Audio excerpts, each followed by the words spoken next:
Okay guys, today I'm going to show how to replace the brake pads from a Dacia Sandero 1 from 2011. I already checked up the car safely and it's gonna move nowhere. So, to lose the caliper where the brake pads are located, we need to loosen up the lower bolt here. It's a 30mm and with a 70mm I'm gonna stuck on this here, this one, and loosen up like this. Okay, with this one removed, we can open the caliper where the brake pads are. So, just like this. Here's the brake pad piston, and here are the two brake pads that we're going to replace. As you could see, they're really empty, done.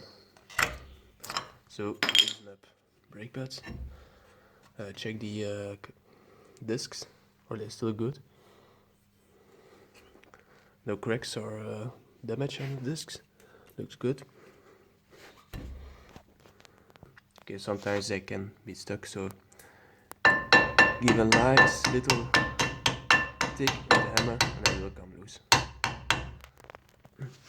Now we're going to clean the surface with the wire brush where the brake pads are and move, so they can move freely and we are not going to have any squeaking noises. Okay, when it looks back shiny, I'm going to clean it a little bit with brake clean. So after this we can add the copper grease. Okay, so now we're going to add some copper grease. To be sure, I don't touch the discs with the copper grease. I've put some paper between it. So on these 4 contact points, we're going to add some copper grease. Just with just to show you what it is. This is copper grease, unleaded, will work perfect.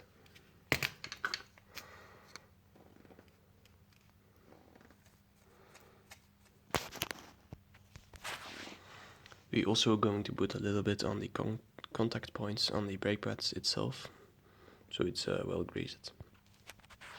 Okay, so to put the brake pad back in place, we're gonna install it just like this. It's you can't really put this in the wrong position. Just make sure there isn't any copper grease on the brake pads itself. On the contact points, it's good to have some copper grease. Like this, and for the other side, the same. The same. To avoid squeaky noise, we might as well do the back of the brake pad with some copper grease. Same for this one, and I'm going to do that one too. Okay, so when the brake pads are back installed, we're going to compress this cylinder. I use just some tool like this. You can also use some cylinder